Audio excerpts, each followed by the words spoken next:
Aquí está la degradación del grupo hemo, que era otro aspecto que les estaba mencionando.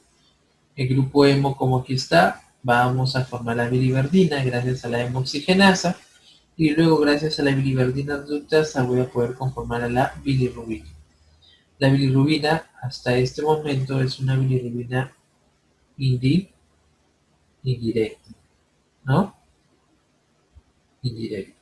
La bilirrubina indirecta. ¿Y dónde se vuelve directa?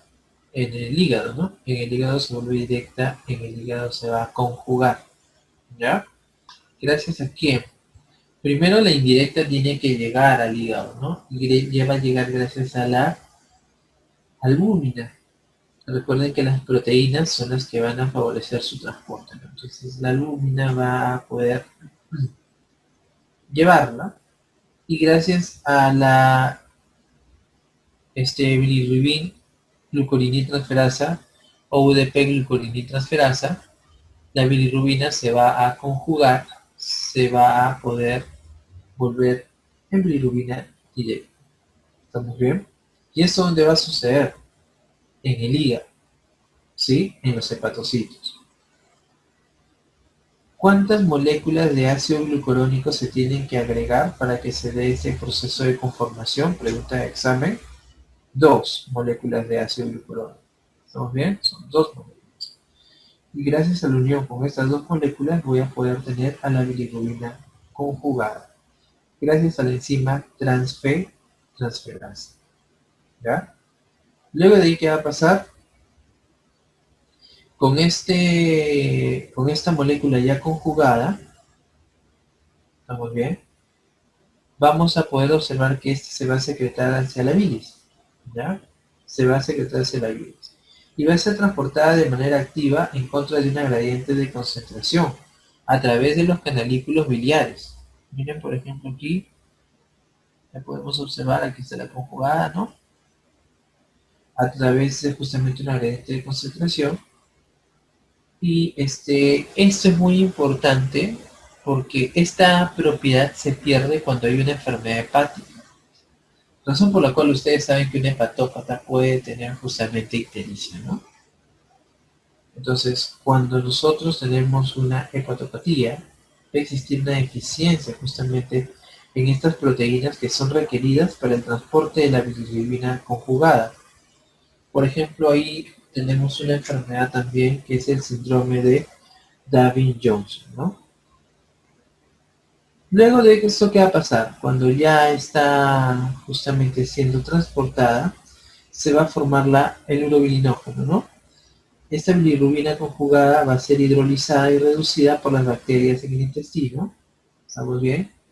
Y esta es la que justamente da la conformación o el color a las heces. Por eso miren cómo en el dibujito cambia de color.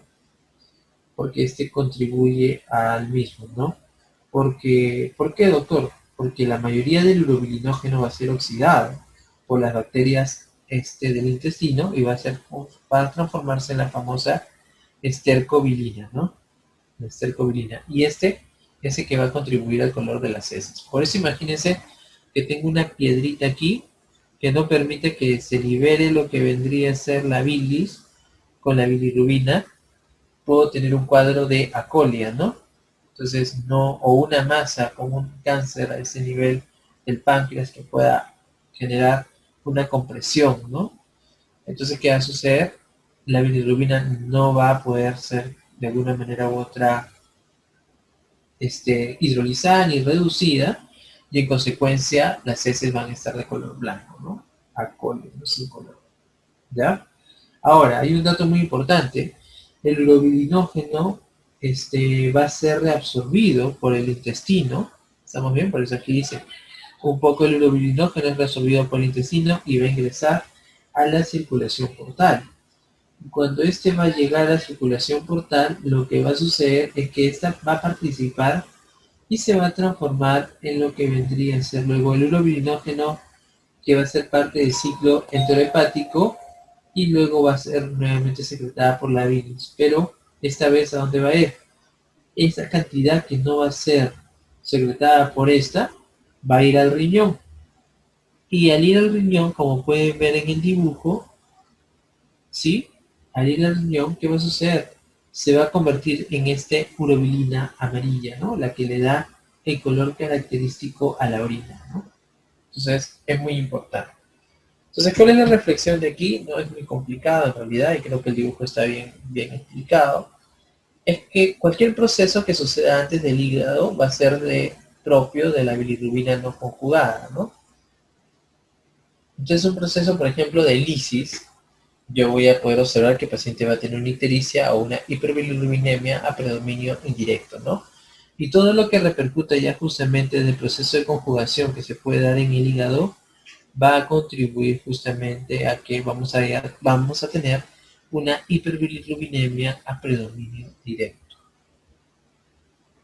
Ahí están, por ejemplo, algunas de las situaciones, la ictericia, ¿no? Fue el incremento justamente de la concentración de la bilirrubina.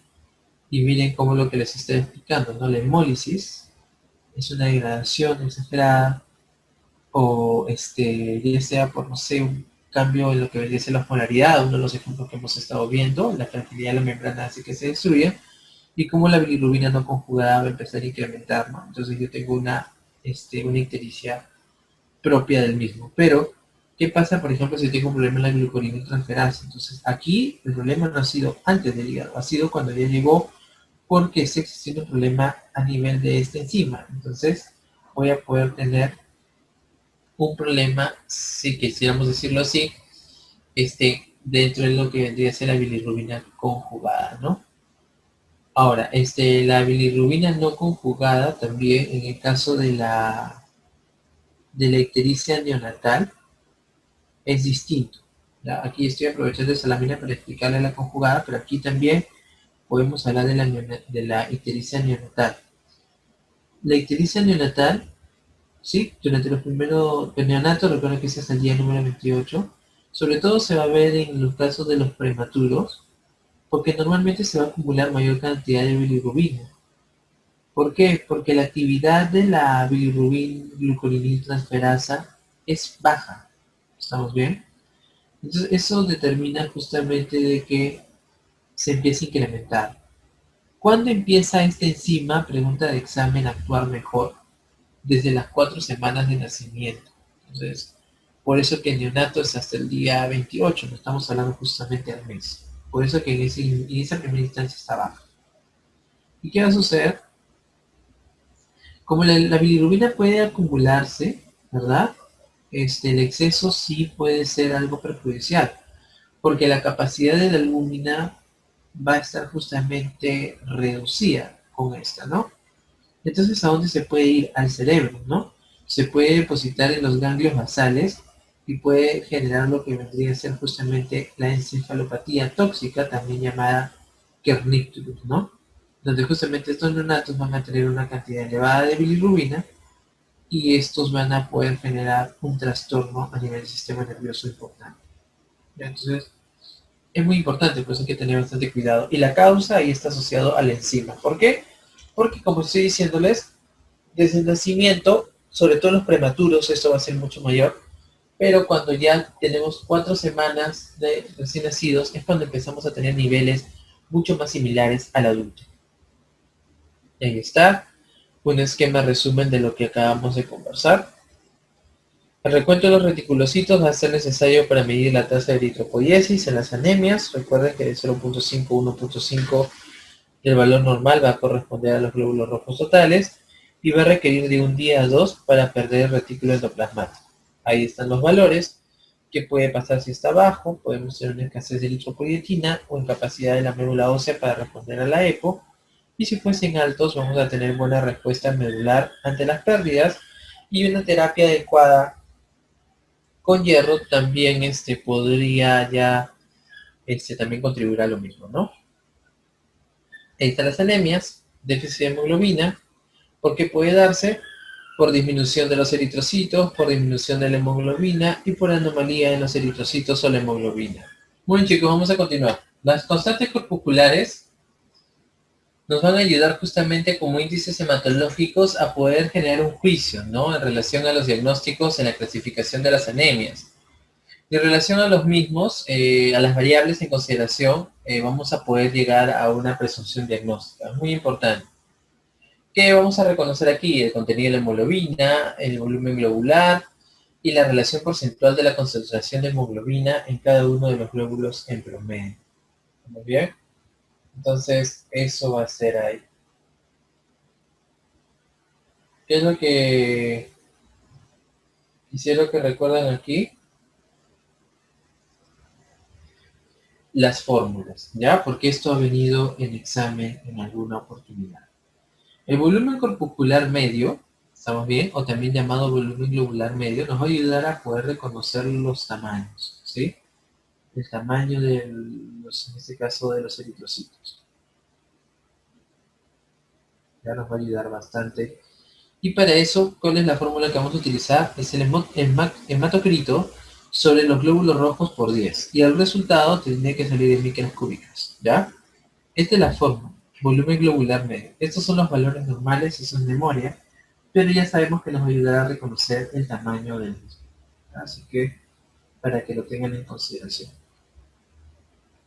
Luego tenemos la hemoglobina globular media, estamos bien, la hemoglobina globular media, que esta nos va a ayudar a valorar la cromía, el color, ¿ya? La cromía, el color. ¿Qué quiere decir aquí? Nosotros reconocemos que la hemoglobina, tal cual, tiene una tinción que es propia de la presencia del mismo hierro también. Entonces, cuando este esté disminuido, vamos a tener cuadros de hipocromía. Generalmente son los que vamos a poder reconocer. Entonces, ¿cuáles son los valores normales de 27 a 32 microgramos? ¿Cuál es la fórmula? Recuerden, la constante se llama hemoglobina corpuscular media. Entonces, ¿con qué va a empezar la fórmula? Con la hemoglobina, ¿ya? Hemoglobina por 10 sobre glóbulos rojos. Luego tenemos la concentración de hemoglobina corpuscular media, que va a ser una medida de la concentración de la hemoglobina en un volumen determinado de glóbulos rojos. Ahí tenemos la hemoglobina en gramos por 100 sobre hematocrito. Esta concentración es una relación porcentual de la relación de la hemoglobina con el hematocrito. Los valores normales son de 32 a 36%. Ahí tenemos una tabla donde vamos a poder reconocer lo que sería las diferencias en cada uno de estos volúmenes y cómo estos van a repercutir sobre los distintos tipos de anemia. Por ejemplo, este es el CTO, ¿no? Tenemos las más características con el volumen que les dije, la más frecuente, la anemia propénica, pero no quiere decir que sea la única, ¿no? Por ejemplo, en la intoxicación por plomo que hace rato vimos, donde, ¿cuál era el target de ahí, chicos? A ver si han estado atentos. ¿Cuál era el target de la intoxicación por plomo? Que encima se veía bloqueada. Chicos, lo he dicho hace menos de una hora. La ala deshidratasa, Andy, y la ferroquelatasa. Ya, muy bien. Luego tenemos el volumen corpuscular normal, tenemos ahí las de tipo inflamatorias, son las más frecuentes, es decir, donde está conservado, ¿ya? Las invasiones medulares, las pérdidas agudas también, eso suele medir más en los exámenes. Y las macrocíticas, la anemia megaloblástica, ¿no? Hepatopatas crónicos, en relación a síntesis, en relación a procesos, en relación a metabolismo. Entonces, esta tablita me parece interesante para que la tengan ahí como parte de su diagnóstico diferencial, porque las constantes les van a ayudar en eso. Ahí está la fisiopatología de la anemia, puede ser por pérdida sanguínea, puede ser por hemólisis, puede ser por una eritropoiesis disminuida, y si fuese por esto, una insuficiencia en la médula ósea o deficiencia de los factores esenciales partícipes en la síntesis, ¿no? ¿Y qué es lo que va a suceder? Va a haber hipoxia, ¿no? Una viscosidad sanguínea disminuida, una disminución de la resistencia periférica. En consecuencia, el paciente puede estar taquicárdico, puede haber una hiperapnea, ¿ya? En la clasificación de la anemia también podemos tenerla según el defecto funcional en la producción de glóbulos rojos. Puede existir una eritropoiesis ineficaz por defectos en la producción medular. Puede existir un cuadro hipoproliferativo, donde existe un defecto en la maduración de los eritrocitos, o puede existir también cuadros de hemorragia o hemólisis, donde va a existir una disminución del tiempo de vida media de los eritrocitos. Ahí tenemos entonces las anemias, anemia por pérdida de sangre, la hemorragia rápida. De 1 a 3 días se va a recuperar el volumen. Recuerden que esto también es muy interesante, alguna vez lo he hablado en clase, porque cuando tenemos una pérdida de volumen en un inicio puede haber un fenómeno de hemoconcentración, ¿no? Cual genera un tipo de falso, ¿no? Y a las 3 o 6 semanas se va a normalizar.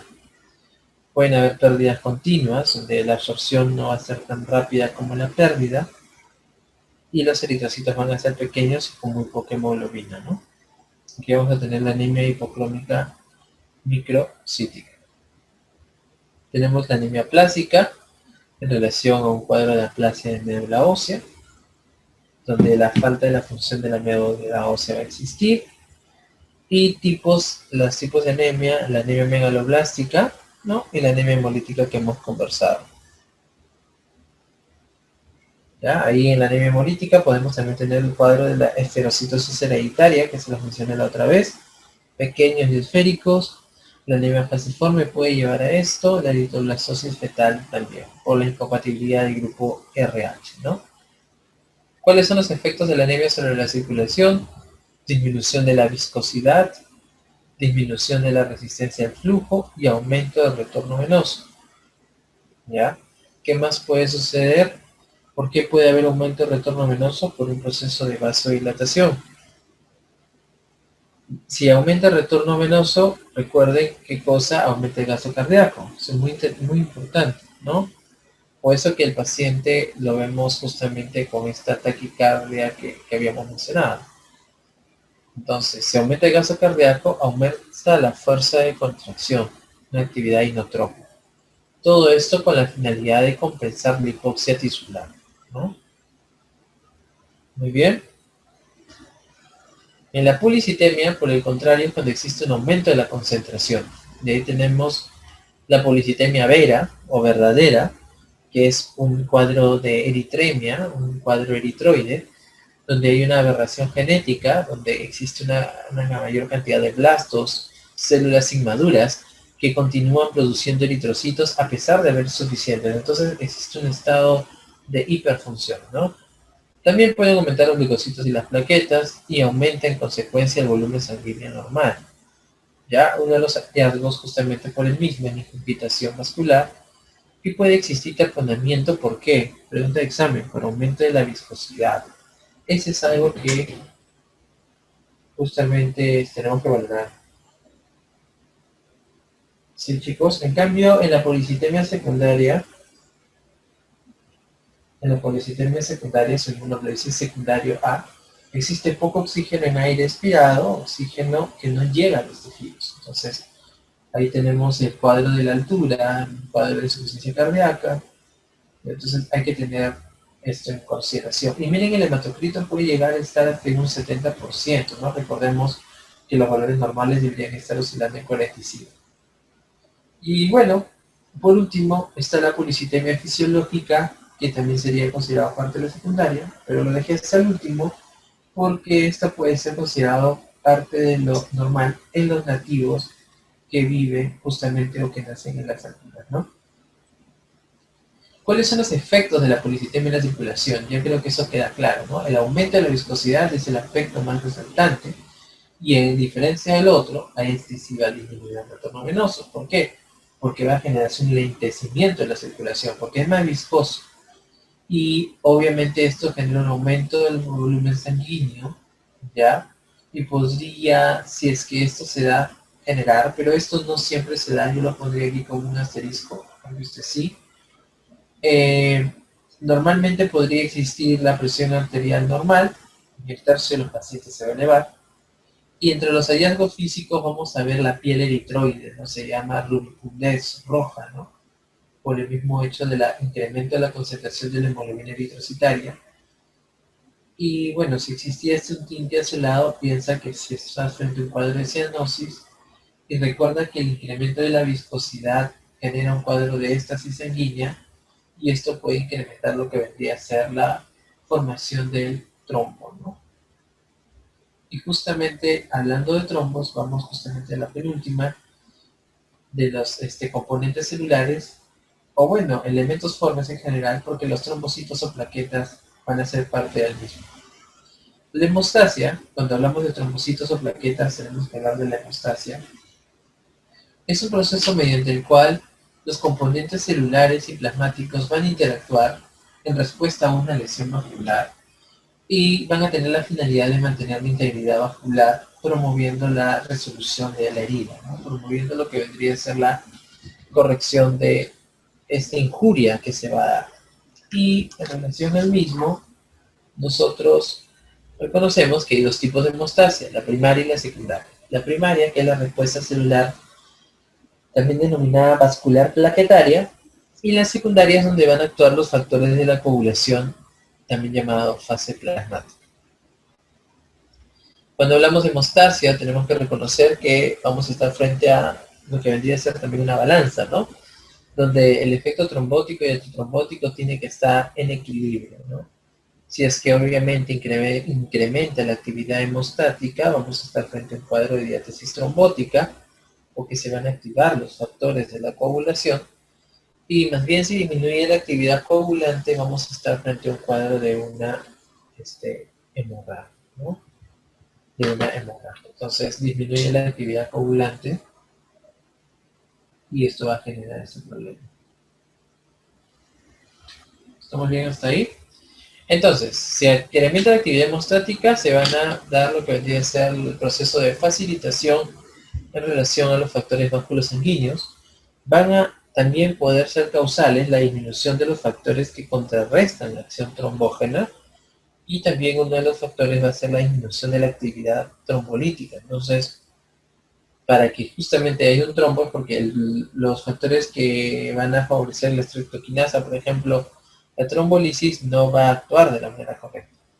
En cambio, la actividad coagulante disminuida es porque justamente los factores que promueven la coagulación van a estar disminuidos, o los factores que contrarrestan la acción trombógena estarían también aumentados, o los que favorecen la fibrinolisis. Imagínate que se está formando el tapón plaquetario, pero actúan los que lo destruyen o lo degradan. Obviamente no estás favoreciendo que se dé este evento. Entonces aquí vas a tener hemorragia, aquí vas a tener trombos. Cuando se dañan los vasos sanguíneos, estimados colegas, la hemostasia justamente lo que va a buscar es reducir la pérdida de sangre, ¿no? Creo que eso está claro. ¿Y cómo se va a dar esto? Justamente por un proceso de activación. Un proceso de activación que va a estar conformado por dos eventos. Un evento inicial que es una adhesión y un evento secuencial que se denomina agregación, ¿ya? Primero es la adhesión, luego la agregación. Pero obviamente las plaquetas o trombocitos tuvieron que activarse, ¿no? Recordemos que las plaquetas no son células per se, pero van a ser fragmentos de los megacariocitos que ya habíamos hablado, ¿no? ¿Qué va a pasar cuando esto se dé? Cuando se empiecen a activar, se va a dar justamente a la par una contracción del vaso comprometido gracias a una actividad simpática refleja, ¿no? Mediado en el músculo liso vascular por la actividad simpática alfa-1 metabotrópico acoplado a proteína GQ. Y esto va a ayudar también mucho a lo que vendría a ser la disminución de la pérdida, ¿no? Un proceso de vasoconstricción, y en consecuencia también va a favorecer de que se vaya a poder formar el trombo luego, ¿no? O el tapón plaquetario. Lo que busca es detener el sangrado, para que luego, por acción de la enzima trombina, se forme el polímero de fibrina. Recordemos que al final, ¿en qué se traduce esto? En que se forme una malla de fibrina, ¿no? Que la fibrina es el factor 1 activado, que tiene que ser estabilizado gracias al factor 11, que es el factor estabilizador de la malla de fibrina. Pero ¿cómo se va a dar esto? Gracias a la trombina, que es el factor 2 activado, ¿estamos bien? Que juega con el fibrinógeno, que es el factor 1 inactivo, y lo va a activar a fibrina. ¿Ya? Eso es lo que quiere decir acá. Cuando esto ya se forme y se consolide, vamos a valorar al trombo, y esto va a ser justamente partícipe para poder reconocer lo que es la coagulación de la sangre. Y aquí está la balancita donde nosotros podemos reconocer los factores procoagulantes y anticoagulantes. Tenemos aquí a los anticoagulantes, a la trombomodulina, tenemos a la antitrombina 3, a la proteína C y S, a la prostaciclina y al óxido nítrico, ¿verdad? Versus a los procoagulantes tenemos al factor tisular, al factor de von Willebrand, a lo que vendría a ser el tromboxano A2 y los factores agregantes de plaquetas, los famosos PAR, ¿no? Entonces ellos van a ser parte de esto también. Entonces es muy importante. Esa balancita tiene que estar en equilibrio para que obviamente no se pueda dar lo que sería la formación de trombos o cuadros de hemorragia, ¿no? Entonces recuerden, es muy importante esto.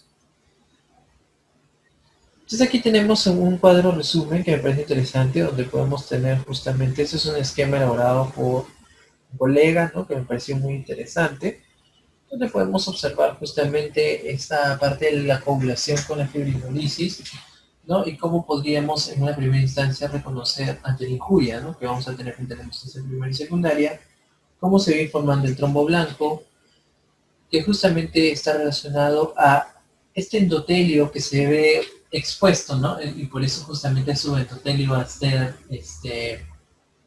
va a expresar las famosas fibras de colágeno y el factor de von Willebrand, que al final repercute en lo que sería el fenómeno de adhesión, ¿no? Y luego de la adhesión, justamente las plaquetas van a poder agregarse unas a otras gracias a las glicoproteínas, por ejemplo, 2B3A, ¿no? Entonces, para que desde la adhesión se empiece a generar la agregación, hay un proceso de activación y secreción plena que al final repercute en esto, ¿no? Una manera de poder valorarlo es con el tiempo de sangría, ¿sí? Y ahí tenemos el tiempo en cuestión. En la vía ya de la hemostasia secundaria, donde nosotros vamos a tener el trombo amarillo, porque vamos a poder valorar la fibrina, y ahí vamos a poder reconocer a la famosa cascada de la coagulación en el modelo celular, donde realmente ambas convergen en lo que es relación de vía extrínseca a vía intrínseca, ¿no? Y recordemos que la vía intrínseca es la cadena un poquito más larga, ¿sí? Pero por eso que podríamos decir que es más lenta en tiempo, pero tienen en común la vía de la tenaza, ¿no? La vía del factor 10 activado, porque a partir del factor 10 en relación con el factor 5 y el calcio, es cuando la trombina, disculpen, es cuando la protrombina se activa y se transforma en trombina, y a partir de mismo se va a dar todo lo anteriormente mencionado. Y la fibrinolisis se va a dar gracias a la degradación del coágulo, por ejemplo tenemos el plasminógeno, la plasmina, y cómo estos van a repercutir para que justamente tú veas de que te está dando este factor. Por eso que el dímero D, por ejemplo, es un factor de pronóstico y de análisis cuando valoramos pacientes con procesos coronarios, ¿no? Y ahí están los valores normales.